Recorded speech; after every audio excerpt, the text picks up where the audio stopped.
पूरे प्रोजेक्ट में।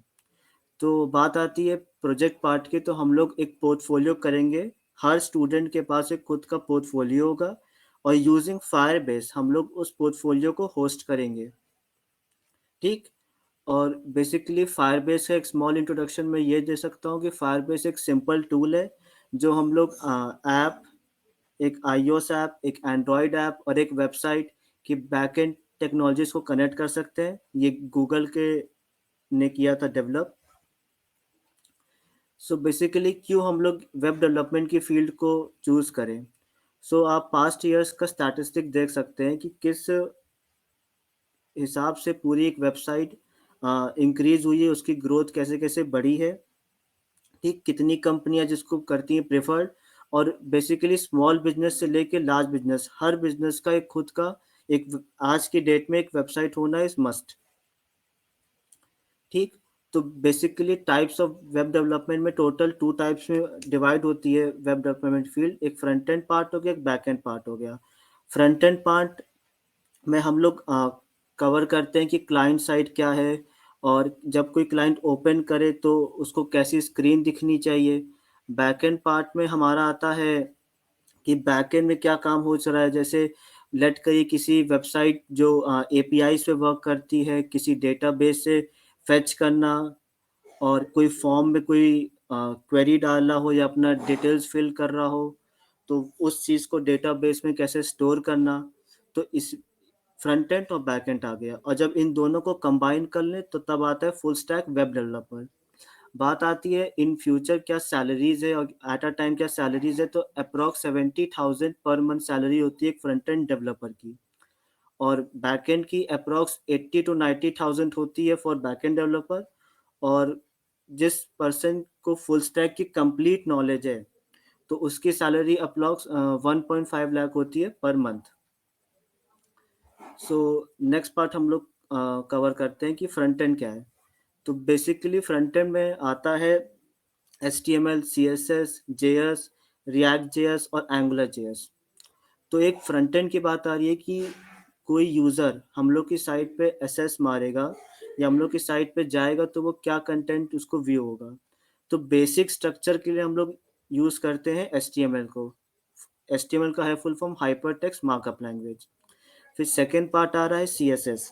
तो बेसिकली जब एक HTML से हम लोग बेसिक स्ट्रक्चर एक किसी वेबसाइट का कर लें डेवलप, तो उसमें ब्यूटिफिकेशन, एनिमेशन और मल्टीपल चीज़ें, उसके टेक्स्ट को हाईलाइट करना, और किस वे में उनको एक साइट दिखेगी उनके फ़ोन में। फॉर एग्जांपल जैसे एक टर्म आता है CSS में जो बहुत इंपॉर्टेंट टर्म है, हम लोग कहते हैं कि हर एक वेबसाइट होनी चाहिए रिस्पॉन्सिव, ठीक है। अब रिस्पॉन्सिव का ये मतलब हुआ कि वो जो साइट है वो एक मोबाइल फ़ोन की स्क्रीन, टैबलेट की स्क्रीन, लैपटॉप एंड पीसी की स्क्रीन पे वो साइट अवेलेबल हो।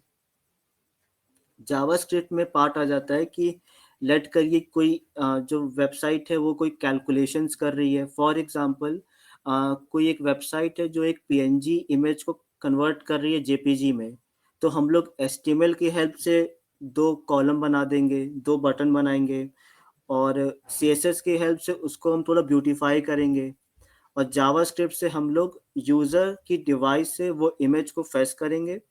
फिर उसको हम लोग अपने डेटाबेस में या अपने कोडिंग की हेल्प से उसको कन्वर्ट करेंगे, और फिर यूज़र को वो जो डेटा किया गया कन्वर्ट प्रोवाइड करेंगे। तो बेसिकली बात आती है कि वेबसाइट तो वो या तो एक स्टैटिक हो सकती है या तो एक dynamic website. 2 types of website होती है। तो फर्स्ट पार्ट आ रहा है स्टैटिक वेबसाइट क्या होती है, जो सिंपल होती है वेबसाइट, जो जैसे HTML, CSS और जावास्क्रिप्ट की हेल्प से बनाई जाती है। फॉर एग्जांपल कोई ब्लॉगिंग साइट हो, तो ब्लॉगिंग साइट पे HTML, CSS और जावास्क्रिप्ट का रोल आता है। रिएक्ट जेएस की बात आ रही है, तो रिएक्ट जेएस लाइव पेज में हेल्प करता है कि आपको कोई लाइव चेंजेस करने, जैसे amazon.com है, मैं उसका एग्जांपल ले सकता हूँ, ठीक। तो नेक्स्ट पार्ट अब आ रहा है बैकएंड, जो कवर करेंगे Seemant. So hello everyone, hello. My name is Seemant and मैं आप सबको बताऊंगा बैकएंड के बारे में। फ्रंट एंड को आपको थोड़ा बहुत नॉलेज हो गया होगा कि क्या है और कैसा है। सो बैकएंड ये हो। तो नेक्स्ट स्लाइड प्लीज। तो बैकएंड बेसिकली ये होता है कि हम बैकएंड में क्या यूज़र के थ्रू कोई क्लाइंट, अगर मान लीजिए यूज़र आया है, तो अगर कोई फॉर्म सबमिट किया है, तो वो कैसे सर्वर के थ्रू डेटाबेस में जाके स्टोर हो रही है। तो ये सब हम बेसिकली करते हैं बैकएंड डेवलपमेंट से। तो अगर आपको बैकएंड डेवलपमेंट में करियर अपना बनाना है, तो उसके लिए आपको 3 चीज़ें मस्ट ज़रूर आनी चाहिए। एक कोई डेटाबेस और कोई बैकएंड लैंग्वेज। तो बेसिकली नोड.जेएस आपका सबसे हाई प्रायोरिटी में रहता है, कोई भी बैकएंड सर्वर को डेवलप करने के लिए। तो नोड.जेएस बेसिकली एक backend JavaScript run time environment provide कराता है, जो कि हम सेम जावास्क्रिप्ट कोड लिख कर ही सर्वर कोड लिख सकें, और ये वी8 जावास्क्रिप्ट इंजन पर वर्क करता है। ऐसे ही एज़ इट इज़ एक्सप्रेस.जेएस जो होता है, वो एक बैकएंड का वेब एप्लीकेशन फ्रेमवर्क है, जो कि रेस्टफुल एपीआईज़ बनाने में हेल्पफुल रहता है, और ये दोनों एक दूसरे से इंटरैक्ट होकर यूज़ होते हैं। एज़ इट इज़ मोंगोडीबी जो होता है, वो हमारा एक नोएसक्यूएल डेटाबेस है, और नोएसक्यूएल डेटाबेस मीन्स कि इसमें कोई स्कीमा बेस नहीं होता। आप में से किसी को भी पता होगा कि ये बिना स्कीमा बिना यूज़ हुए ये वर्क करता है मोंगोडीबी। एसक्यूएल में आपको काफ़ी सारा डिफ़िकल्टी होगा स्कीमा डिज़ाइन करने में, और इसमें काफ़ी प्रायोरिटी नॉलेज चाहिए डेटाबेस में स्टोर करने के लिए। But MongoDB is so easy and flexible कि कोई भी इसे लर्न कर सकता है क्रॉस प्लेटफ़ॉर्म पे यूज़ करने के लिए। तो बैकएंड में इतना ही है, बाकी आप जब डीप एंड डाइव करेंगे तो आपको खुद समझ में आएगा कि क्या कैसे वर्क करता है। तो आज का एजेंडा इतना ही था इंट्रो में। तो अब आगे का ये है हमारा कि आपको एचटीएमएल में डीप एंड डाइव कराएँगे आपके सीनियर प्रतीक सर। सो ये आपको बताएँगे कि एचटीएमएल क्या है और क्यों यूज़ होता है। इसका प्रैक्टिकल नॉलेज वही आपको बताएँगे।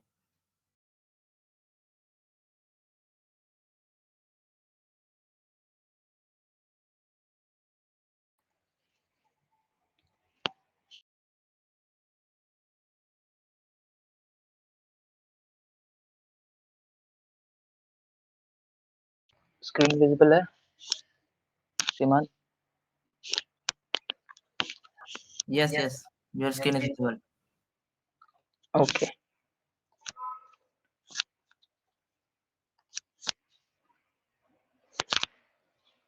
So hello and welcome guys. This is Pratik from GDC Community Club BBD and ITM. आज हम लोग इस सेशन में सीखेंगे कि HTML क्या होता है, ठीक है? कोई भी का कैसे कोई स्ट्रक्चर बनता है। तो आज के इस सेशन में हम ये सीखेंगे कि हम HTML का यूज़ करके किसी भी वेबसाइट का स्ट्रक्चर कैसे बना सकते हैं। तो बेसिकली आपको मैं बता देता हूँ कि HTML होता क्या है। HTML मान लीजिए आप एक तरह का मान लीजिए आप इंग्लिश पढ़ते हैं, समझ लीजिए इंग्लिश पढ़ रहे हैं, तो उसमें अल्फ़ाबेट्स यूज़ होते हैं। पहले आपको अल्फ़ाबेट सीखना होगा, शुरुआत होता है उससे। तो इसी तरह एचटीएमएल भी वेबसाइट का एक अल्फाबेट ही समझ लीजिए, जैसे समझ एक स्ट्रक्चर बनाता है आपकी वेबसाइट का। तो अब आज के हमारा एचटीएमएल का एजेंडा देख लेते हैं। एजेंडा क्या है आज का हमारा, कि आज हम क्या-क्या पढ़ेंगे। अ, आज हम लोग जानेंगे एचटीएमएल क्या है और उसके टैग्स के बारे में जानेंगे। उसके बाद जानेंगे सोर्स कोड क्या होता है और आपका कोड कोड किस तरह होना चाहिए। उसके बाद एट लास्ट हम लोग एक हैंड्स ऑन प्रोजेक्ट लेकर जाएँगे, जिसमें एचटीएमएल को यूज़ करके आप एक वेबसाइट बनाएँगे। तो एचटीएमएल शुरू करने से पहले चलिए शुरू करते हैं, जान लेते हैं एचटीएमएल के बारे में क्या है। तो मैं आप सबसे पहले एक सवाल पूछना चाहूँगा, जिसका आप जवाब चैट बॉक्स में दे सकते हैं कि एचटीएमएल क्या है? क्या आपको लगता है ये एक प्रोग्रामिंग लैंग्वेज है? आप येस नो करके आप चैट बॉक्स में आंसर दे सकते हैं।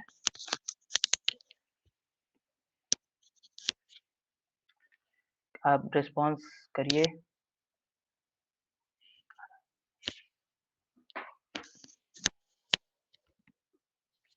ओके गाइस, आप लोग के रिस्पॉन्स आने शुरू हो गए हैं।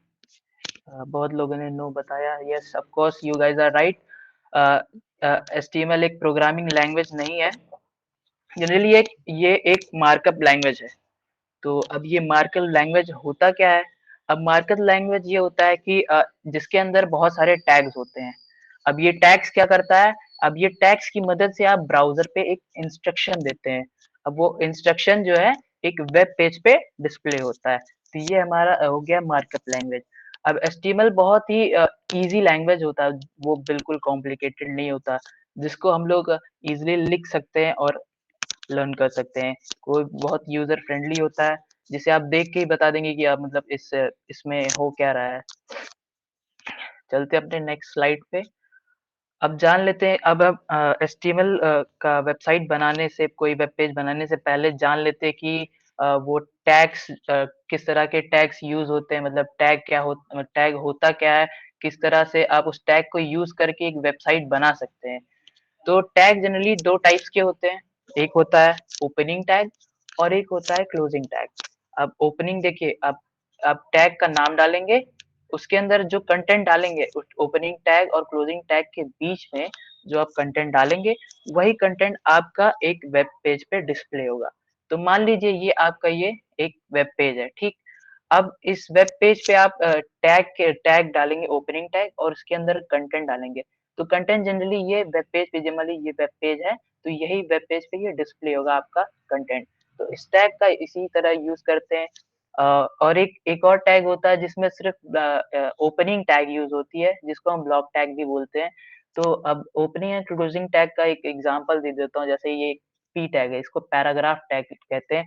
मान लीजिए आपको वेबसाइट पे अपने कोई पैराग्राफ लिखना है, तो आप पी टैग का यूज़ करके और उसके अंदर आप पैराग्राफ जैसे यहाँ पे लिखा दिस इज़ पैराग्राफ टैग, तो आप पी टैग के अंदर अगर इसको लिखेंगे तो ये आपके वेब पेज पे डिस्प्ले होगा, दिस इज़ पैराग्राफ। और ये आईएमजी टैग है, जिससे आप अपने वेबसाइट पे इमेज इमेज डाल सकते हैं। ये जनरली ब्लॉक टाइप का टैग है। और बाकी आगे चलते हैं और बाकी सारे टैग्स के बारे में जानते हैं। ये टाइटल टैग क्या करता है, ये आपके ये डिस्प्ले नहीं होता है, ये बस आपके ब्राउज़र को बताता है कि आपके डॉक्यूमेंट का क्या टाइटल है। और यहाँ पे आते हैं, फिर ये एक H one tag. H one tag generally heading tag होता है, जो मेन हेडिंग के लिए यूज़ होता है। जैसे ये आपकी वेब पेज है, समझ लीजिए आपकी स्लाइड पे दिख रहा है ये यहाँ पे देख सकते हैं, अब ये हेडिंग, मान लीजिए आपको ये हेडिंग अपने एक वेब पेज पे डालना है, तो आप ये एच1 टैग का यूज़ करके इसके अंदर अपना हेडिंग डालेंगे और उसके बाद लिखेंगे यहाँ पे, जैसे मैंने इसको हटा के यहाँ पे लिख दूँगा एचटीएमएल टैग, तो इसमें हम आपका हेडिंग यहाँ पे डिस्प्ले होगा हेडिंग टैग से। और मान लीजिए यहाँ पे आते हैं हम लिस्ट टैग। आपकी मम्मी ने आपको बोला होगा कि बेटा ये ग्रोसरी से सामान लानी है और इसका एक लिस्ट बना दो तुम। तो आप इस लिस्ट टैग का यूज़ करके, ये लिस्ट टैग होता है एक, जिसमें आप ढेर सारे आइटम्स को एक साथ रख सकते हैं और जिसमें आइटम्स का लिस्ट कर सकते हैं। तो लिस्ट जनरली 2 टाइप्स के लिस्ट होते हैं। एक होता है ऑर्डर लिस्ट और एक होता है अनऑर्डर्ड लिस्ट। अब देखिए अनऑर्डर्ड लिस्ट क्या होता है? अनऑर्डर्ड लिस्ट किसी भी आइटम को आप, जैसे कि ये मान लीजिए एक लिस्ट, ये एक लिस्ट, ये एक लिस्ट, ये एक लिस्ट, ये एक लिस्ट, ये ऐसा इस तरह का ये आपका पूरा समझिए एक लिस्ट ही है। तो आप अनऑर्डर्ड लिस्ट, मतलब कि ये अनऑर्डर जिसमें कोई ऑर्डर नहीं दिया है, आप बुलेटेड पॉइंट्स यूज़ किए, जैसे यहाँ पे आप स्टार भी दे सकते हैं या कोई बॉक्स रख सकते हैं, तो ये आपका हो जाएगा अनऑर्डर्ड लिस्ट। अब ऑर्डर्ड लिस्ट क्या होता है? अब किसी भी, मान लीजिए हमारी पूरी लिस्ट है, अब इसको हमको एक ऑर्डर में लिखना है, तो हम इसको नंबर के थ्रू 1, 2, 3, 4 ऐसे करके नंबर्स के थ्रू लिखेंगे, तो ये हमारा एक ऑर्डर लिस्ट हो जाएगा। इस नंबर्स भी ले सकते हैं या अल्फाबेट्स के लिख सकते हैं, ए बी सी डी भी लिख सकते हैं या रोमन नंबर्स भी लिख सकते हैं। ये हो जाएगा हमारा ऑर्डर लिस्ट। अब चलते हैं, ये हमारा टेबल। मान लीजिए आपको किसी ने बोल दिया कि एक वेबसाइट बनाओ जिसपे आप टेबल्स, आप या फिर आपके टीचर ने बोल दिया इस पे आप रिजल्ट डिस्प्ले करना है, जिसमें आपके सारे सब्जेक्ट्स हो, मार्क मार्क डिस्प्ले हो और कितने नंबर्स आए वो सब डिस्प्ले हो, आपकी ग्रेड। तो आप टेबल टैग का यूज़ करके आप अपने वेब पेज पे आप एक टेबल अ, डिस्प्ले कर सकते हैं, जैसे कि, और ये टीआर टैग आपके टेबल के अंदर रो डिस्प्ले करेगा, और ये TH stand for table header. TH TS tag generally use होता है आपका टेबल के अंदर हेडर जैसे हेडिंग यूज़ करने के लिए। और TD define the table data के बारे में ये टीडी टैग यूज़ करता है। और मैं बता दूँ, ये आई फ्रेम टैग, ये इसका मैं आईफ्रेम टैग, ये बहुत ही इम्पोर्टेंट टैग है, जिसमें आईफ्रेम आपको क्या करता है कि आपके वेब पेज को 2 डिफरेंट या मतलब एक सेक्शन, जैसे आपको मैं एग्ज़ाम्पल के तौर पे एक दिखा देता हूँ। मैं यहाँ पे गया क्रोम पे और मैंने खोला एक, मान लीजिए कोई भी वेबसाइट खोली, तो मैं W3 स्कूल की एक वेबसाइट खोल देता हूँ और यहाँ पे मैं दिखा दूँ, ये खुल गई। तो आईफ्रेम टैग किस लिए ये देखिए, ये आपने देख पा रहे होंगे, ये एक सेक्शन है, ये आपका जनरली एक वेब पेज ही है और इसमें देख लीजिए ये एक सेक्शन आपका इधर खुला हुआ है और ये एक सेक्शन आप इधर है और ये बाकी सारे सेक्शंस हैं, ठीक है? तो आईफ्रेम टैग का यूज़ करके आप ये एक सेक्शन बना सकते हैं, आप डिवाइड कर सकते हैं वेब पेज को, एक अलग-अलग सेक्शन दे सकते हैं। तो जनरली आईफ्रेम टैग इसीलिए यूज़ होता है। उसके बाद आता है हमारा ये फॉर्म टैग। अब ये फॉर्म टैग क्या होता है? अब फॉर्म टैग, आप मान लीजिए कोई भी वेब पेज, बहुत सारे आपने वेबसाइट यूज़ करी हुई जिसमें आपको फॉर्म भरने के लिए आता होगा, आपको इनपुट देना होगा अपना नाम या फिर कोई पेमेंट फॉर्म बनानी है, उसमें फॉर्म बनाने के लिए आप ये फॉर्म टैग यूज़ कर सकते हैं।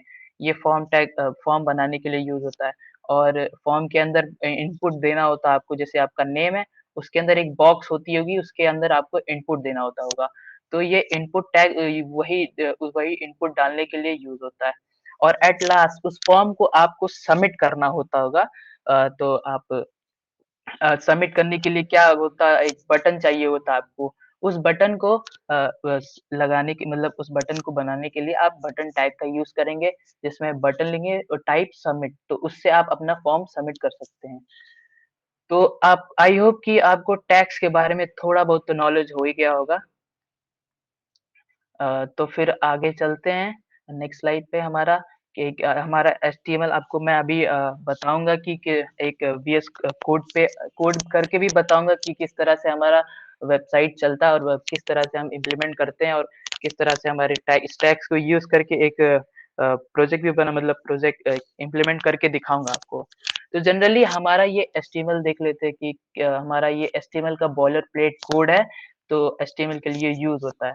तो ये हमारा first line of HTML start होता है opening angle bracket exclamation doc type HTML. तो ये डॉक टाइप एचटीएमएल बताता क्या है?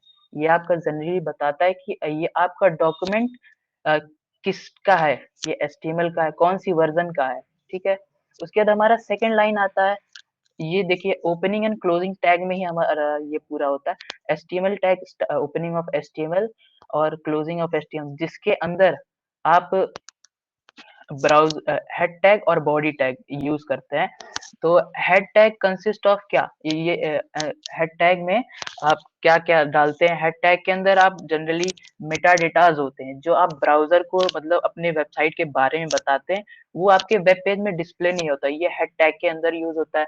उसके बाद आता है आपका बॉडी टैग। ये बॉडी टैग ही मेन कंटेंट होता है, जो मतलब आप वेब पेज के ऊपर डिस्प्ले करते हैं। बॉडी टैग के अंदर जितना भी बॉडी के अंदर जितना भी आप कंटेंट डालेंगे, जितने भी टैग डालेंगे, वो आपका वेब पेज पे डिस्प्ले होगा। आपके वेब पेज पे आप क्या दिखाना चाहते हैं, वो बॉडी टैग के अंदर यूज होगा। तो आई होप कि आपको बॉयलर प्लेट एचटीएमएल कोड का समझ आ गया होगा। अगर किसी को कुछ डाउट आ रहा हो तो आप क्वेश्चन कर सकते हैं, उसका जवाब दिया जाएगा आपको।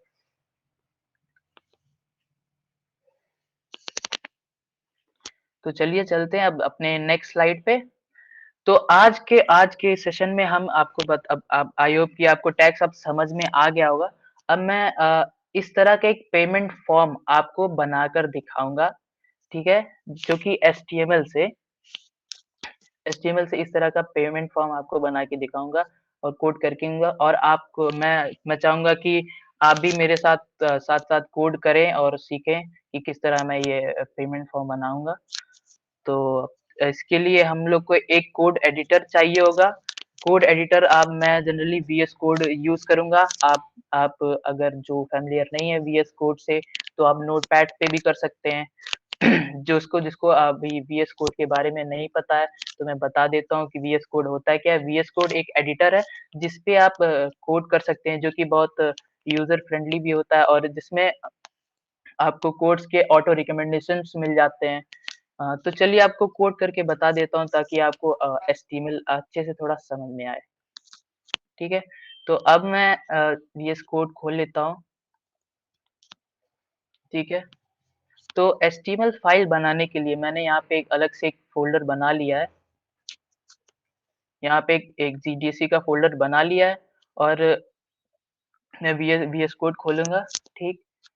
अब यहाँ से मैं उस फ़ोल्डर को खोल लेता हूँ। ये मैंने फ़ोल्डर खोल लिया। ठीक है?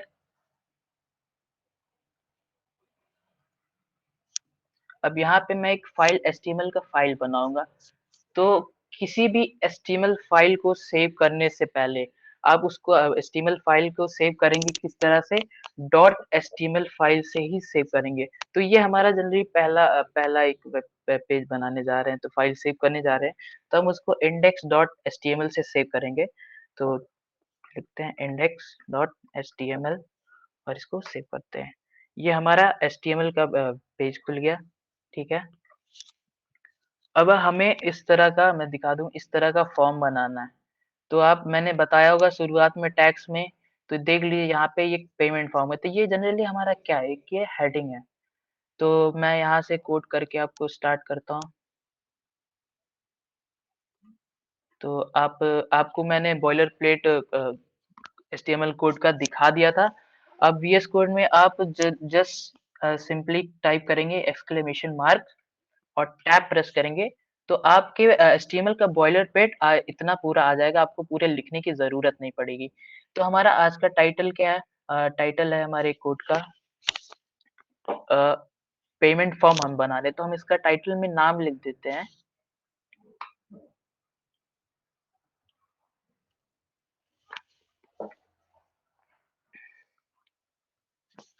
आप लोगों ने ओपन कर लिया VS कोड? यस तो आप चैट बॉक्स में टाइप कर लीजिए या फिर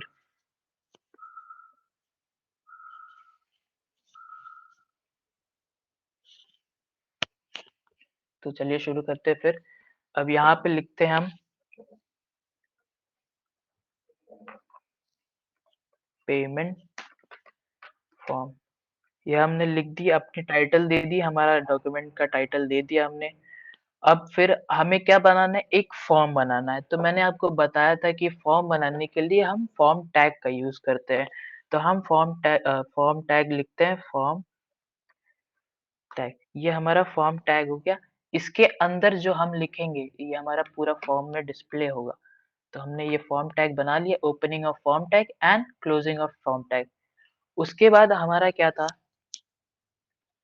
कि हमारा पहला क्या था? हेडिंग टैग था, हेडिंग था जिसमें हमने लिखा था पेमेंट फॉर्म।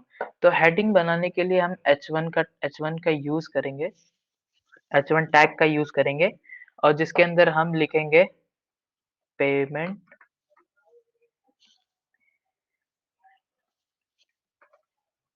फॉर्म। अब मैं इसे सेव करता हूँ और गो लाइव एक्सटेंशन पे क्लिक करके आपको लाइव दिखाऊँगा कि किस तरह से हम यहाँ जो-जो इम्प्लीमेंट करते जाएँगे, वो हमारे वेब पेज पे वेब ब्राउज़र पे दिखता जाएगा। तो आप देख सकते हैं, देखिए मैंने वहाँ पे कोड सेव किया, ठीक है? और यहाँ पे हमारा एक हेडिंग लिख कर के आ गई। अब मैं इसे छोटा कर देता हूँ ताकि आपको अच्छे से दिखे। आई होप सबको सही से दिख रहा होगा।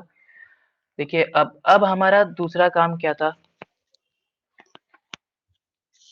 अब हमें एक यहाँ पे एक लाइन देखिए यहाँ पे, एक ऐसी लाइन दिख रही होगी, पेमेंट फॉर्म के नीचे एक लाइन है।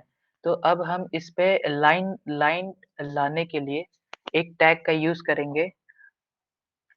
उससे पहले मैं बता दूँ कि H1 मान लीजिए आपको ये हेडिंग मेन हेडिंग लिखने के लिए आ जाता है। अगर आपको इससे छोटी हेडिंग लिखनी है, तो आप S2 लिख दीजिए, S2 टैग का यूज़ कर लीजिए और उसके अंदर कुछ कंटेंट डाल दीजिए। उसके बाद अगर उससे भी छोटी हेडिंग लिखनी है, तो आप S3 की S3 टैग का यूज़ करके उसके अंदर कुछ कंटेंट डाल दीजिए और इसे सेव करेंगे तो देखिए, ये एक आ गई, एक यहाँ पे हेडिंग टैग आ गई, मेन हेडिंग आ गई, उसके उससे छोटी हेडिंग, फिर उससे छोटी। इस तरह आप ढेर सारे H6 तक 7 तक उससे छोटी-छोटी इस तरह से आप हेडिंग्स का यूज़ कर सकते हैं, सब हेडिंग्स का यूज़ कर सकते हैं। ठीक है, आई होप समझ आ गया होगा आपको S2 टैग। ठीक है, तो फिर चलते हैं।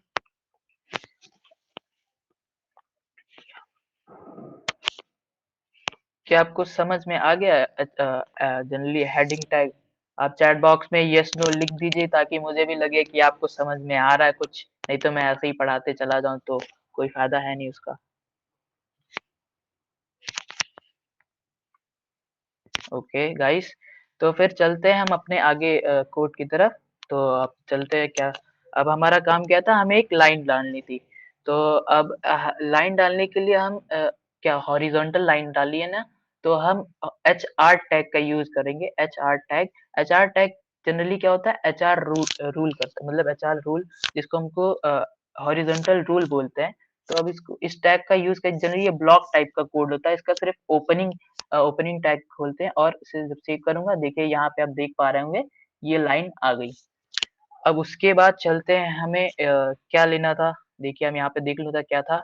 ये देखिए उसके लाइन के बाद हमें एक देखिए सब हेडिंग, द पेमेंट फॉर्म के नीचे देखिए सब हेडिंग छोटा है, तो हम किसका यूज करेंगे, आप चैट बॉक्स में बता दे तो मुझे लगेगा कि आप समझ रहे हैं। अगर उससे उसका सब हेडिंग यूज करने के लिए हम कौन सी टैग का यूज करेंगे, तो आप चैट बॉक्स में हमें बता दीजिए।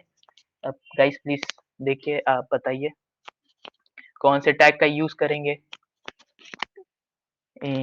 आनंदिता चौधरी का रिस्पांस आ गया है, S2 टैग।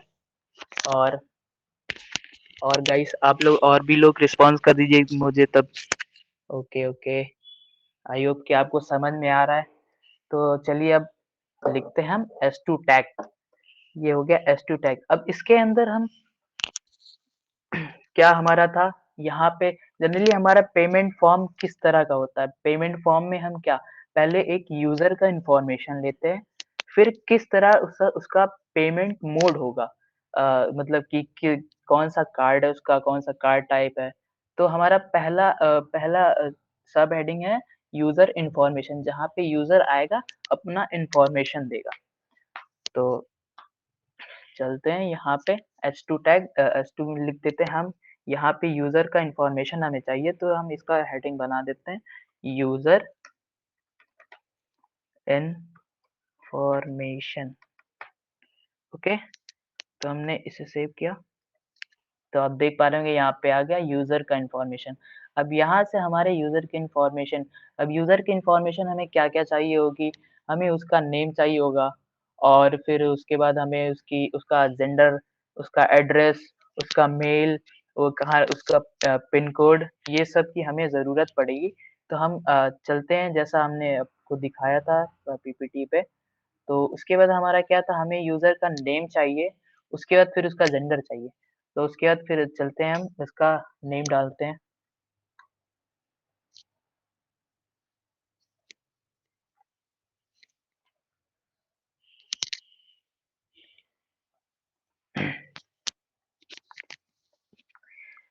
तो अब यूज़र का नेम डालने के लिए आप जनरली ऐसे जस्ट नेम लिख कर सकते हैं।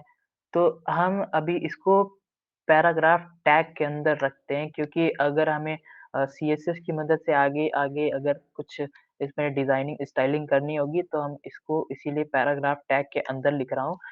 तो अब यहाँ लिखता हूँ नेम, और उसके बाद हमें यूज़र का इनपुट लेना, मैंने बताया था कि इनपुट लेने के लिए हम इनपुट टैग का यूज़ करेंगे, एक बॉक्स बनेगा जिसके अंदर यूज़र का इनपुट लेंगे। और यहाँ पे हम चलते हैं, नेम लिखा हमने, और यूज़र का इनपुट हमें लेना, तो इनपुट टैग का यूज़ करेंगे, इनपुट टैग। और हमारा इनपुट किस टाइप, मतलब इनपुट टाइप, ये एट्रीब्यूट टाइप एक एट्रीब्यूट है, हम ये बताता है हम किसी भी एलिमेंट का प्रॉपर्टी, इनपुट प्रॉपर्टी बताता है किस तरह क्या प्रॉपर्टी है, क्या हमें टेक्स्ट, तो हमें नेम जनरली टेक्स्ट कंटेन करता है, तो हम हमारा इनपुट टाइप टेक्स्ट होगा। और मैं इसे सेव करूँ, तो आप यहाँ पे देख पाएंगे, ये देखिए हमारा नेम आ गया। अब यहाँ पे मैं क्लिक करूँ, तो यहाँ पे मैं इनपुट यूजर का ले सकता हूँ, यहाँ नाम मैं अपना डाल सकता हूँ। ठीक है, देखिए ये हो गया। अब यहाँ पे आप एक देखिए, अब ऐसे ही फॉर्म में देखा होगा, जस्ट ऐसे नहीं होगा, यूजर आएगा तो जस्ट यहाँ पे बॉक्स उसे दिख रही होगी, तो ये थोड़ा अच्छा नहीं लग रहा है। तो हम यहाँ पे एक यूजर के लिए एक हिंट डाल देते हैं कि यहाँ पे यूजर है, यहाँ लिख देते हैं, एक हिंट डालेंगे, एक एट्रीब्यूट का यूज करेंगे, उसका नाम है प्लेस होल्डर। प्लेस होल्डर एक एट्रीब्यूट है जिसमें हम लिखेंगे एंटर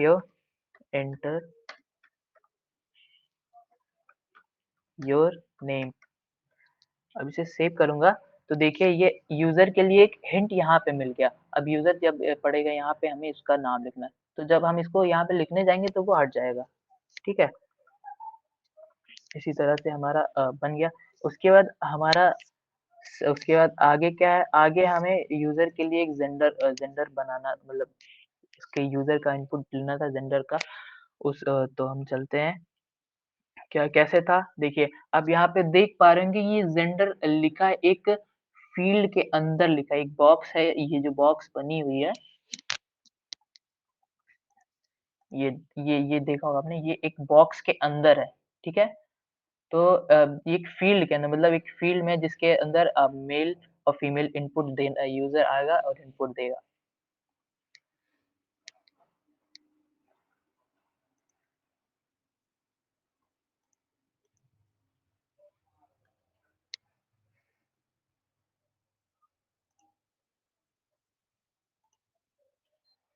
तो अब हम बनाते हैं यहाँ पे, तो उस फील्ड सेट में हमें डालने के लिए, उसको जेंडर को फील्ड में एक बॉक्स के अंदर डालने के लिए हम फील्ड सेट टैग का यूज करेंगे, जो जनरली हमारा एक फील्ड के अंदर हमारे कंटेंट को ले आएगा। तो हम यहाँ पे लिखते हैं फील्ड सेट, ये एक टैग है जिसके अंदर हम लिखेंगे। तो आपने वहां पे देखा होगा कि जेंडर जो है उसका टाइटल है, फील्ड सेट के अंदर देखिए टाइटल है जो कि बॉक्स के ऊपर लिखा हुआ है। तो उस तरह से लिखने के लिए हम जेंडर को एक टैग के अंदर लिखेंगे, तब वो जाके उस तरह से टाइटल डिस्प्ले होगा। तो हम यहाँ पे लिखते हैं, एक लेजेंड टैग का यूज करते हैं, तो ये लेजेंड टैग वहां पे लिखते हैं, लेजेंड टैग डाला हमने और इसके अंदर लिख दिया जेंडर। ओके, तो देखेंगे एक फील्ड सेट बन जाएगा। मैं इसे सेव करूं तो ये देखिए इस तरह से बन गया और आपका जेंडर ऐसे बॉक्स के ऊपर आ गया। अब इसके अंदर हमें डालनी है वो इनपुट, जो यूजर देगा इनपुट, वो ऑप्शन। तो यहाँ पे ऐसे लिख दीजिए, इसके अंदर हमें मेल और फीमेल का एक बटन डालना है, तो लिखते हैं मेल। अब यूजर से हमें इनपुट लेना है, तो इनपुट डाला, इनपुट इनपुट टाइप हमारा टेक्स्ट। यहाँ पे हमारा इनपुट टाइप देखिए, हमने बताया था कि ये यहाँ पे टेक्स्ट नहीं, तो हमें एक बटन चाहिए, रेडियो बटन। तो हम इसमें लिख देते हैं रेडियो, तो एक रेडियो बटन डिस्प्ले हो जाएगा। सेव किया हमने, तो देखिए यहाँ पे आ गया। ठीक है, अब दूसरा हमारा फीमेल का था, तो हम लिखेंगे फीमेल। ओके, अब यहाँ इनपुट देते हैं उसको, ये हमारा टेक्स्ट नहीं है, इसको हटा देते हैं, ये अभी हमारे यूज का नहीं है। टेक्स्ट हटा के हम इसको रेडियो कर देते हैं। ठीक, अब इसे मैं सेव करूं। ठीक है, अब यहाँ से आप यूजर आएगा, आपका वो बताएगा कि मैं मेल हूँ या फीमेल, ये बटन क्लिक करेगा, यहाँ क्लिक करेगा, तो ये देखिए दोनों दोनों क्लिक हो रहा है। अब इस प्रॉब्लम को हम लोग सॉल्व करने के लिए एक एट्रीब्यूट का यूज करेंगे, ताकि दोनों ना क्लिक हो, एक एक मतलब बता सके वो मेल है या फीमेल है। तो फिर इसके लिए हम एक एट्रीब्यूट का यूज करेंगे। एट्रीब्यूट एलिमेंट की प्रॉपर्टी बताएगा, जिसमें हम लोग एक एट्रीब्यूट है जिसका हम लिखेंगे नेम। फिर इसमें हम डाल देंगे, दोनों का सेम नेम रखेंगे, तो इसमें हम लोग जेंडर डाल देते हैं, जेंडर। ठीक है, और इसमें भी वही एट्रीब्यूट डाल देते हैं, नेम इक्वल। अब यहाँ पे लिखूँ सेम नेम लिखता हूँ। अब इसे मैं सेव करूंगा। ठीक है, तो अब देखिए यहाँ पे मैं क्लिक किया मेल और ये फीमेल, देखिए अब एक ही सिर्फ क्लिक होगा। ठीक है, ये हो गया हमारा। होप गाइस आपको समझ में आ रहा होगा। प्लीज चैट बॉक्स में यस नो कर दीजिए, ताकि मुझे लगे कि आप समझ पा रहे हैं।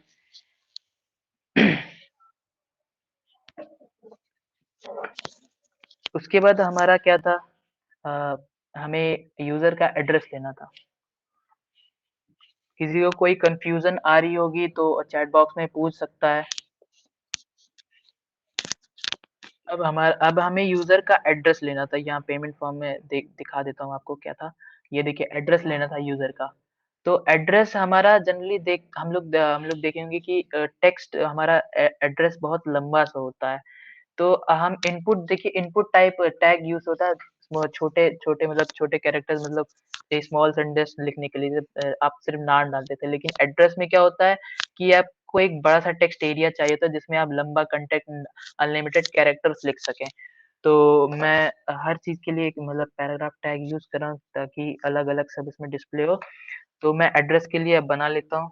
एड्रेस यहाँ पे लिख देता हूँ जस्ट सिंपली एड्रेस लिखिए। एड्रेस लिखा आपने और हमें एक इनपुट लेना है यूज़र का। तो हम यहाँ पे एक छोटा इनपुट लेंगे तो बहुत लिमिटेड कैरेक्टर्स वहाँ पे हम लोग डिस्प्ले करवा सकते हैं। तो हम एक बड़ा-सा टेक्स्ट एरिया बना लेते हैं, जहाँ पे हम ढेर सारा मतलब टेक्स्ट लिख सकते हैं, तो अनलिमिटेड कैरेक्टर्स लिख सकते हैं। तो हम एक टेक्स्ट एरिया बना लेते हैं।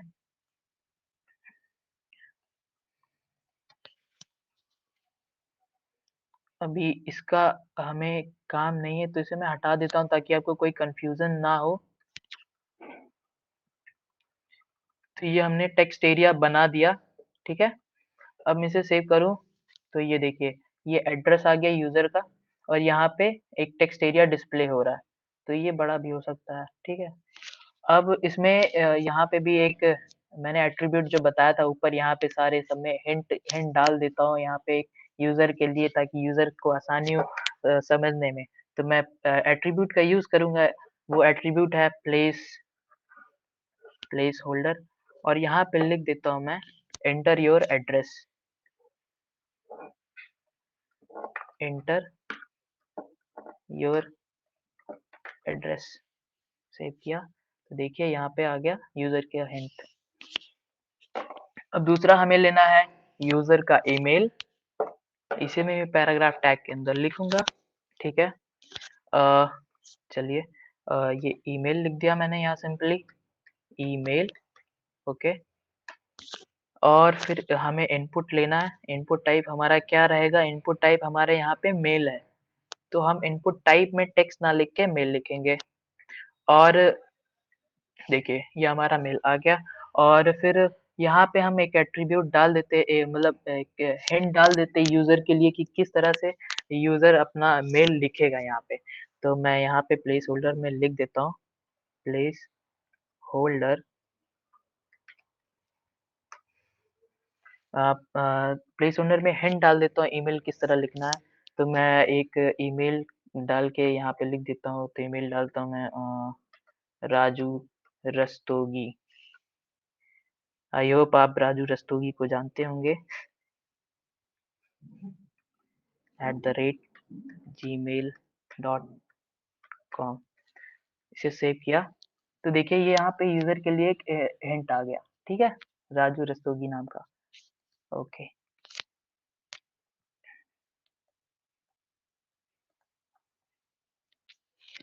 अब आगे बढ़ते हैं। हमारा आगे क्या था? आगे हमें एक यूजर का पिन कोड लेना था। तो यूजर का पिन कोड लेने के लिए इस पी टैग के अंदर इसे भी लिख लेते हैं। डालते हैं यहाँ पे पिन कोड, ओके। अब हम इनपुट डालते तो पिन कोड हमारा जनरली आप जानते होंगे कि पिन कोड हमारा नंबर्स में होता है। तो हमारा इनपुट टाइप क्या होगा? ये आप चैट बॉक्स में हमें बताइए। प्लीज गाइस आप चैट बॉक्स में इसका आंसर बताइए।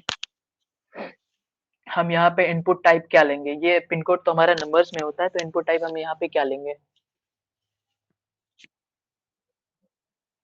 एनिंडो चौधरी बोल रहे हैं नंबर और शिवजीत सिंह बोल रहे हैं इंट। आयुष चतुर्वेदी बोल रहे हैं इंट।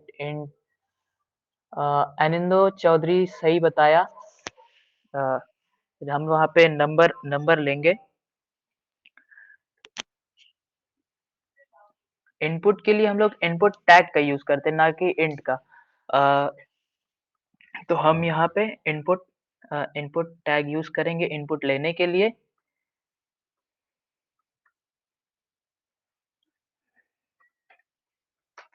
और यहाँ टेक्स्ट ना लेके हम यहाँ पे इनपुट टाइप लेंगे नंबर।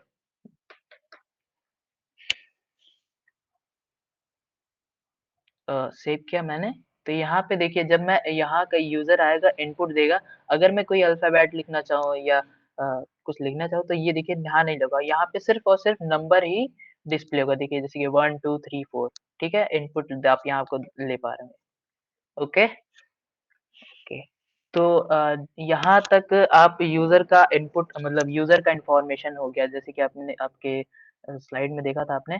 तो पिन कोड तक आपका यूजर का इंफॉर्मेशन सारा मिल गया हमें। यूजर का अब हमें पेमेंट इंफॉर्मेशन चाहिए। पेमेंट इंफॉर्मेशन में देखिए हमें क्या चाहिए, कार्ड टाइप चाहिए। कार्ड हमारा किस तरह, जनरली हमारा 2-3 तरह के कार्ड आप डाल बता सकते हैं कि हमें इसी यही कार्ड चाहिए और इसी कार्ड में से यूजर पेमेंट कर सकता है। तो आप एक ड्रॉप डाउन लिस्ट बनाएंगे जिस लिस्ट में आप वो सारे कार्ड डाल सकते हैं। उसके बाद कार्ड नंबर डालेंगे। कार्ड नंबर हमारा 16 डिजिट का होता है, आप जानते ही होंगे। ये उसके बाद हम बताएंगे। उसके बाद हमें क्या डालना है, उस कार्ड नंबर का एक्सपायरेशन डेट, उसके बाद उसकी सीवीवी नंबर, और इससे हम यूजर से पेमेंट ले सकते हैं। और उसके बाद एट लास्ट में मैंने बताया था इस पेमेंट को करने के लिए सॉरी गाइस, पेमेंट करने के लिए एक सबमिट बटन बनाएंगे जिससे यूजर पे कर सकता हो। ठीक है, तो अब चलते हैं अपने ये कोड एडिटर पे।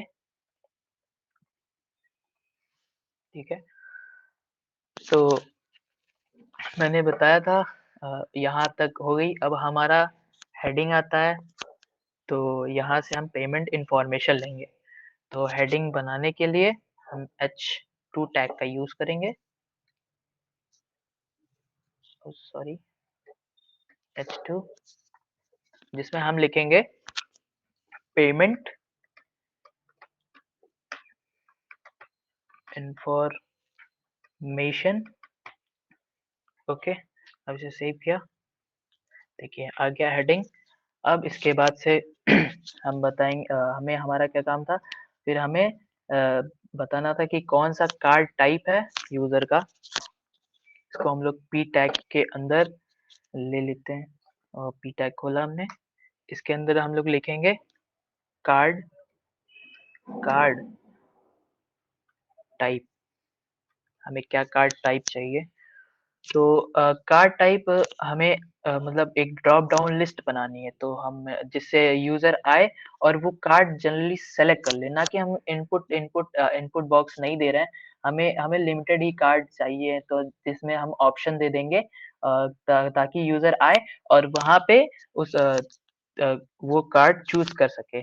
तो उस तरह का सेलेक्ट ऑप्शन बनाने के लिए हम लोग सेलेक्ट एक सेलेक्ट टैग का यूज करके, जिससे यूजर सेलेक्ट कर सकता है। तो हम सेलेक्ट करने के लिए हम एक सेलेक्ट टैग यूज करेंगे। सेलेक्ट टैग हमने खोला, और ये सब अभी आपको सीएस में बताया जाएगा आगे, तो इन सबको मैं अभी हटा देता हूँ। ठीक है, हम टाइप ले लेते हैं, सेलेक्ट टाइप, कार्ड लिख देता हूँ, कार्ड टाइप। ओके, अब इसके अंदर हमें डालना है सारे ऑप्शंस अपने। तो ऑप्शंस डालने के लिए मैं यहाँ ऑप्शन टैग का यूज करूंगा। ऑप्शन टैग मैंने लिखा, ठीक है। और इसी हमें 3 ऑप्शन, जनरली हमारे कितने तरह कार्ड होते हैं जनरली। एक वीज़ा कार्ड हो गया, और एक मास्टर कार्ड हो गया, एक रुपए। तो हम 3 कार्ड को एक्सेप्ट करेंगे। 3 कार्ड का ऑप्शन हम यहाँ दे देते हैं।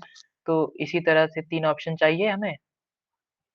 तो इसे हम कॉपी कर लेते हैं, इसी को कॉपी कर लेते हैं, और इसी तरह से 3 ऑप्शन डालना है, तो हमें यही यही पेस्ट कर देते हैं यहाँ पे। ठीक है, अब इसके अंदर हमें यहाँ मैंने बताया था कि आपको कंटेंट डिस्प्ले करने के लिए आपको टैग्स के बीच में लिखना आपका अपना कंटेंट। तो आप यहाँ पे लिख दीजिए वीज़ा। पहला हमारा कार्ड होगा वीज़ा का, और दूसरा कार्ड क्या होगा, हमारा मास्टर कार्ड होगा। ठीक है, और तीसरा कार्ड हमारा रुपए का कार्ड होगा। ओके, तो अब हमने वैल्यूज नहीं दी, वैल्यू के अंदर क्या लिखूंगा, जब वैल्यू हम लिखेंगे वैल्यू के अंदर लिखेंगे तभी जाके हमारा ये ब्राउजर को सेंड करेगा ये वैल्यूज, इसकी वैल्यूज। मैं इसे सेव कर दूं अभी फिलहाल की दिखा दूं कि ये अभी किस तरह दिख रहा होगा। देखिए यहाँ पे मैंने लिखा कार्ड टाइप, ठीक, और यहाँ पे ड्रॉप डाउन लिस्ट बन चुकी है। तो देखिए यहाँ ड्रॉप, इस पे क्लिक करेंगे आप तो यहाँ पे ढेर सारी है, मतलब आपका ऑप्शंस आ गए।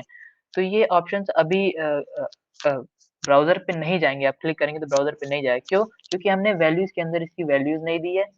ठीक है, तो हम वैल्यूज भी डाल देते हैं, वैल्यू के अंदर लिख देते हैं कौन सा कार्ड है, तो वीजा कार्ड हो गया। और यहाँ पे हम मास्टर कार्ड लिखेंगे, मास्टर कार्ड। और हमारा तीसरा था रुपे, रुपे।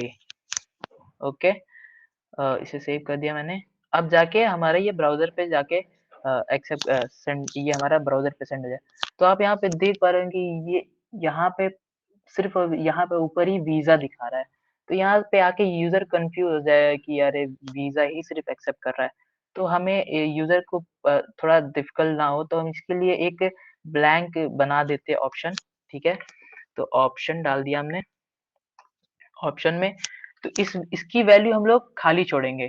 क्यों? क्योंकि ये हमें ये वैल्यू यहाँ पे डिस्प्ले होगी तो इसका कोई काम नहीं रहेगा। तो सिर्फ हम यहाँ पे लिख देते हैं generally dash dash select, select card type, उसके डैश डैश कर देते हैं और सेव करेंगे। तो देखिए यहाँ पे ये डिस्प्ले होगा, यहाँ से पढ़ेगा यूजर, तो यहाँ से वो सेलेक्ट करेगा और उसके ड्रॉप डाउन लिस्ट दबाए ऑन करेगा, तो यहाँ पे आपके, तो इन तीनों में से वो सेलेक्ट कर सकता है। ठीक है, आई होप आपको समझ में आ गया होगा। उसके बाद हमारा क्या था, उसके बाद हमें बनाना था कार्ड नंबर, एक्सपायरेशन डेट और सीवीवी।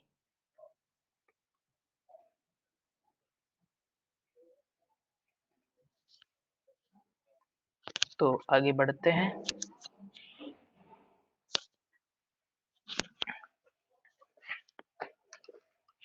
हम पी टैग खोल देते हैं। ओके, पी टैग खोल दिया।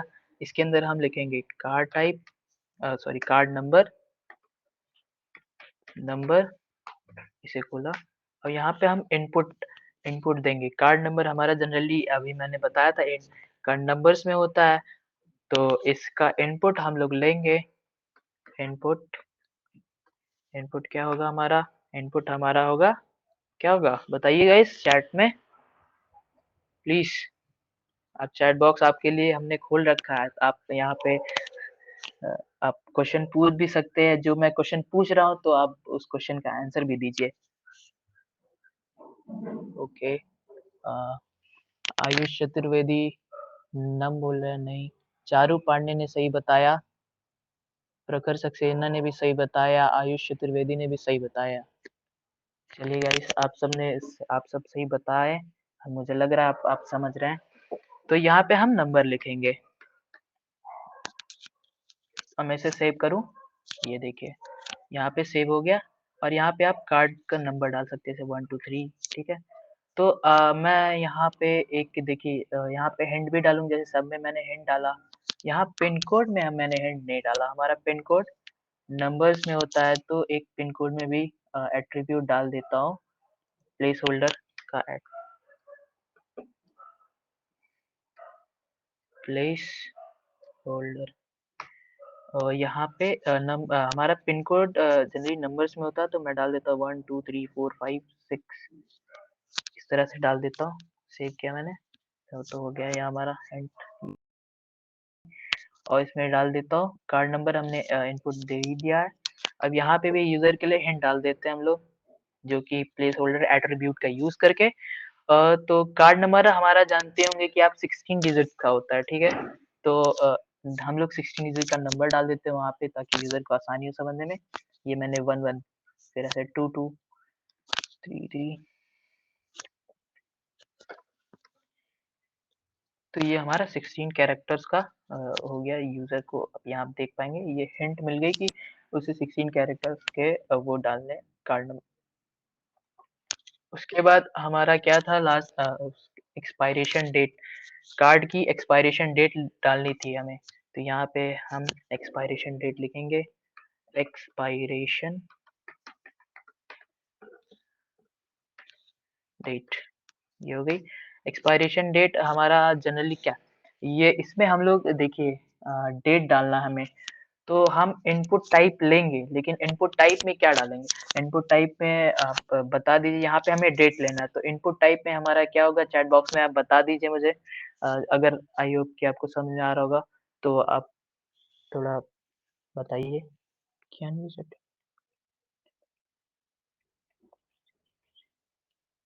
ओके, उत्कर्ष सिंह ने सही बताया।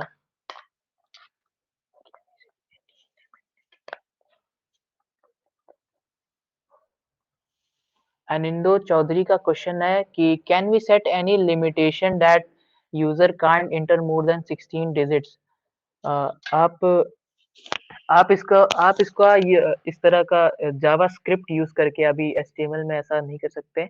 आप इसका इस तरह 16 डिजिट आपको मान लीजिए इंटर सिर्फ 16 डिजिट ही डालना है, तो आप इसका जावा स्क्रिप्ट यूज करके कर सकते हैं, जो कि आपको आने वाले नेक्स्ट सेशन में बताया जाएगा।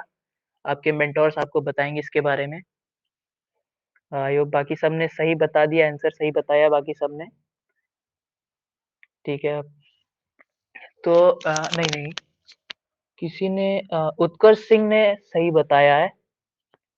ठीक है, गुड उत्कर्ष सिंह। तो हम लोग यहाँ पे इनपुट लेंगे डेट। ठीक है, तो डेट हमारा क्या डिस्प्ले करेगा, मैं आपको दिखा देता हूँ किस तरह से डिस्प्ले होगा। यहाँ पे देखिए हमने एक्सपायरेशन डेट डाली। ठीक है, अब ये इनपुट टाइप हमारा डेट डाला, तो ये यहाँ पे देखिए हम इस पे क्लिक करेंगे, देखिए एक कैलेंडर हमारा आ जाएगा, जिसमें आप डेट, मंथ और ईयर आपका दिखने लगेगा। अब ये दिखने में आपको बहुत अच्छा लग रहा होगा। ठीक है, उसके बाद अब चलते हमारे लास्ट, हमने ये पिट टैग खोला। अब इसमें हमें डालना था अपना सीवीवी नंबर। तो सीवीवी नंबर हमारा आप जानते होंगे कि कार्ड के पीछे होता है, बहुत ही कॉन्फिडेंशियल होता है। तो सीवीवी हम लिख देते हैं, जो कि हमारा कार्ड के पीछे 3 डिजिट्स का होता है। ठीक है, तो लिख देता हूँ सीवीवी। अब इनपुट टाइप, क्योंकि हमारा ये कॉन्फिडेंशियल होता है सीवीवी। ठीक है, ये सबको बताया नहीं जाता गाइस, किसी को बताना नहीं। तो हम इसको टेक्स्ट में ना लिख करके यहाँ लिखते हैं पासवर्ड। ठीक है, जब हम पासवर्ड लिखेंगे, तो देखिए आपके यहाँ पे सीवीवी आ गई। अब जब आप कोई भी यहाँ पे कुछ अपना सीवी नंबर डालने जाएंगे, तो ये नंबर मान लिया डाला आपने, तो ये सिर्फ पासवर्ड की तरह डिस्प्ले करेगा। जैसे कि आप पासवर्ड डालते हैं, तो जैसे ये डॉट डॉट में सिर्फ डिस्प्ले हो रहा है। मैं यहाँ पे नंबर्स डाल रहा हूँ, लेकिन आपको वो दिख नहीं रहा होगा। ठीक है, हम यहाँ पे डाल देते हैं प्लेस होल्ड एट्रीब्यूट, यूजर को हिंट देते हैं, हिंट दे देते हैं। जनरली आई थिंक 3 डिजिट का सीवीवी नंबर होता है पीछे, तो हम डाल देते हैं 1 2 3 से सेव कर दिया, और यहाँ पे आपका डिस्प्ले हो गया। अब लास्ट में ये हमारी फॉर्म देख लीजिए आपकी रेडी है। अब इस फॉर्म में अब यूजर ने अपना इंफॉर्मेशन दे दिया, और यहाँ पे किस तरह वो पेमेंट करना चाहता है उसका पेमेंट इंफॉर्मेशन दे दिया। अब इस पेमेंट करे कैसे, उसके लिए एट लास्ट हमें एक बटन चाहिए होगा। तो हम उस बटन को लगाने के लिए यूज करेंगे, पहले हमने पी टैग खोल लेता हूँ, पी टैग खोला। अब इसके अंदर हम लोग इनपुट लेंगे एक सबमिट बटन का। तो हम लोग इनपुट ले लिया, आप बटन टैग का यूज भी कर सकते हैं। तो यहाँ पे हम इनपुट लेंगे, क्योंकि हमें सबमिट करना है, तो हम यहाँ पे सबमिट डाल देता हूँ। ठीक है, हमने सही सेव किया, तो यहाँ पे देखिए आ गया आपका सबमिट बटन आ गया। ठीक,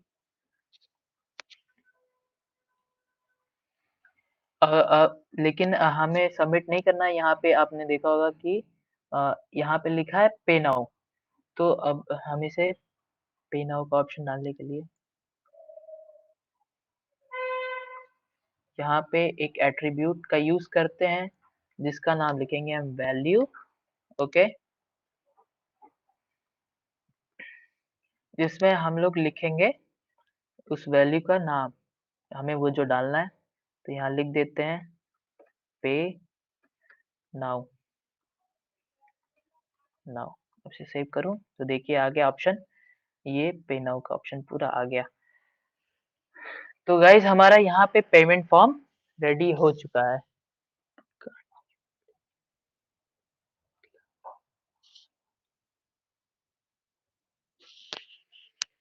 ठीक है, हमारा पेमेंट फॉर्म यूज हो चुका है। ठीक है, सॉरी, पेमेंट फॉर्म हमारा यहाँ पे पूरा बन चुका है। ठीक, तो दैट्स ऑल, हमारा एक पेमेंट फॉर्म बन चुका है। आप आपके मन में सवाल होगा कि आपने सर दिखाया तो ऐसा और हमें बनवाया तो ऐसा।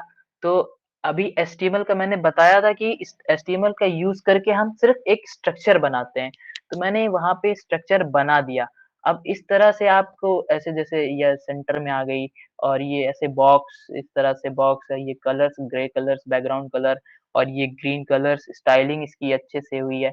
तो ये सब स्टाइलिंग आप सीएसएस की मदद से कर सकते हैं। तो ये सीएसएस आपको नेक्स्ट सेशन में आपको बताया जाएगा, जिसकी मदद से आप इस तरह का एक अच्छा सुंदर फॉर्म बना सकते हैं। तो मैंने आपको एचटीएमएल की मदद से स्ट्रक्चर बनाना सिखा दिया है।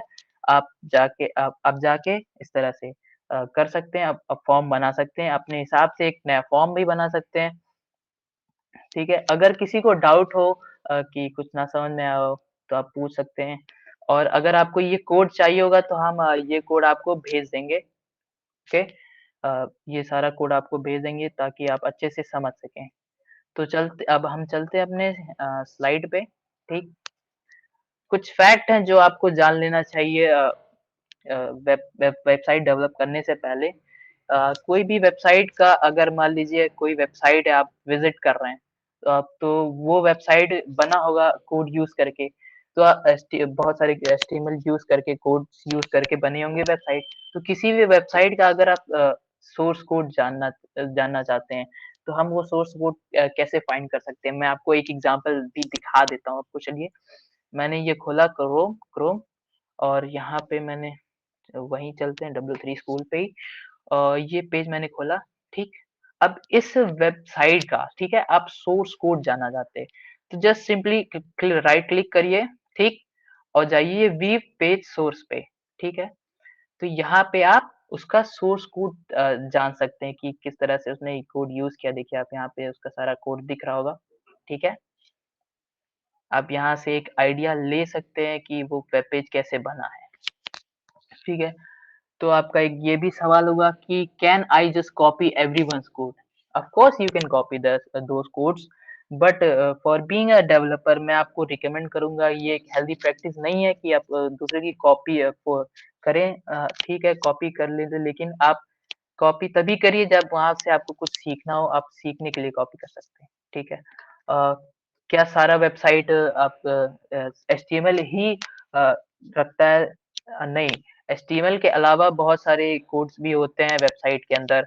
ठीक है, तो आप पूछेंगे कि अरे ये सोर्स फिर हम क्यों देखें? तो आप ये सोर्स कोड इसलिए देख सकते हैं ताकि आप चेक कर सकें कि किस तरह से वेबसाइट बनी, एक आइडिया ले सकते हैं। कुछ उसमें दिक्कतें अगर हैं तो आप, अगर अच्छे डेवलपर हैं तो आप फाइंड कर सकते हैं। इस तरह, इसलिए आपको सोर्स कोड देखना ज़रूरी भी है, आप देख भी सकते हैं। ठीक है, that's all for the source code. फिर फॉर एक अच्छा डेवलपर बनने के लिए मैं आपको एक बता दूं कि आप एक अच्छा डेवलपर बनना चाहते हैं तो आपको किस तरह से कोड्स को लिखना लिखना चाहिए, और किस तरह से, मान लीजिए वेब पेज बना रहे हैं, तो आपको किस तरह से क्या कोड लिखना चाहिए, कैसे कोड लिखना चाहिए। तो आपको हमेशा टैग्स के अंदर एट्रीब्यूट्स का यूज करना चाहिए, एक हेल्दी प्रैक्टिस है एक अच्छे डेवलपर की। और सही जगह पे सही टैग का यूज करना, जैसे आप ये सही जगह पे सही टैग का यूज करके एक अच्छा वेब पेज बना सकते हैं। प्रॉपरली आप टैग्स को स्टार्ट करिए और प्रॉपरली एंड करिए, एक स्ट्रक्चर्ड वे में आप साफ सुथरा कोड लिखिए। ये अच्छे डेवलपर की एक पहचान है। जैसे कि आपने यहाँ टैब स्पेस का यूज करिए। देखिए आपने यहाँ पे मैंने एक अनऑर्डर लिस्ट बनाई, ठीक है, और उसमें मुझे ये देखिए लिस्ट देखा, तो मैंने यहाँ टैब स्पेस का यूज़ किया, एक ऑर्गेनाइज्ड वे में मैंने ये कोड लिखा, ताकि अगर मान लीजिए आप सारा कोड ऑर्गेनाइज्ड वे में लिखेंगे, तो आपको आपकी अपनी गलतियाँ भी पहचानने में थोड़ी आसानी होगी और आपका एरर्स कम आएँगे, ठीक है? That's all for this. और उसके बाद लास्ट में मैंने बताया था कि हम देखिए मैंने एक पोर्टफोलियो वेबसाइट बनाई है। इस तरह का हमारा एक वेबसाइट दिखता है, पोर्टफोलियो वेबसाइट। तो समय की थोड़ी अभी कमी है, तो इस वजह से हम ये प्रोजेक्ट नेक्स्ट सेशन में बनाएँगे। तो सिर्फ़ ना ही एचटीएमएल का यूज़ करके बाकी सीएसएस भी इसमें लगाएँगे, जो कि फंक्शनल होगा, जिसमें आप पोर्टफोलियो वेबसाइट, आप आई होप कि आप जानते होंगे कि पोर्टफोलियो वेबसाइट क्या होता है। मैं आपसे एक सवाल पूछना चाहूँगा कि आप पोर्टफोलियो वेबसाइट के बारे में जानते हैं? तो प्लीज़ आप चैट बॉक्स में मुझे बताइए कि आप पोर्टफोलियो वेबसाइट क्या होता है? प्लीज़ टाइप येस और no in chat box, so I would know that you know about the portfolio website. नहीं जानते तो मैं बता दूँ कि एक पोर्टफोलियो वेबसाइट होता क्या है। आप एचटीएमएल और एचटीएमएल का यूज़ करके एक पोर्टफोलियो वेबसाइट बना सकते हैं, ठीक है? आप चैट चैट बॉक्स में मुझे बता दीजिए। एटलीस्ट आप मुझे रिस्पॉन्स करिए ताकि मैं आपको अच्छे से बता सकूँ। Yes, no, type anything, just type yes और no. You don't know, just simply type. इसमें कोई वो करने की ज़रूरत नहीं है कि मुझे नहीं पता तो कोई, ठीक है, बहुत लोग हैं, कुछ लोग जानते हैं, कुछ लोग नहीं जानते। तो मैं बता दूँ, पोर्टफोलियो वेबसाइट एक मतलब कि आपके बारे में बताता है, आप किस फ़ील्ड में हैं, क्या मतलब आपकी सीवी जिसमें आप आज आपकी सीवी होती है, आपके बारे में होता है। जैसे आप कोई मान लीजिए कोई गूगल का मैनेजर या फिर कहीं किसी कंपनी का वो है, तो आपके बारे में यहाँ पे आपसे कॉन्टैक्ट भी कर सकता है, आपको हायर भी कर सकता है, यहाँ से आपके बारे में जान सकता है। तो आप अपना एक पोर्टफोलियो वेबसाइट बना सकते हैं, इसको इस तरह का वेबसाइट जैसे मैंने बनाया है, ठीक है? तो जो कि आपको आप आप बना सकते हैं इसका। तो एट लास्ट मैं यहाँ पे अपने वर्ड्स का एंड करूँगा, ठीक है? सत्यम, इसके बाद आपके लिए एक क्विज़ आएगी, ठीक है? तो वो सत्यम क्विज़ ऑन करेगा अभी आपको, तो उस क्विज़ में कुछ क्वेश्चन्स दिए रहेंगे, जिसको आपका आंसर करना होगा। उसके लास्ट में जो टॉप विनर्स होंगे, उसको एक शॉर्ट आउट मिलेगा कि ये इन्होंने मैं जान जाऊँगा कि आपने कुछ समझा यहाँ पे, ठीक है? तो सत्यम प्लीज़ क्विज़ ऑन कर दीजिए। ठीक है।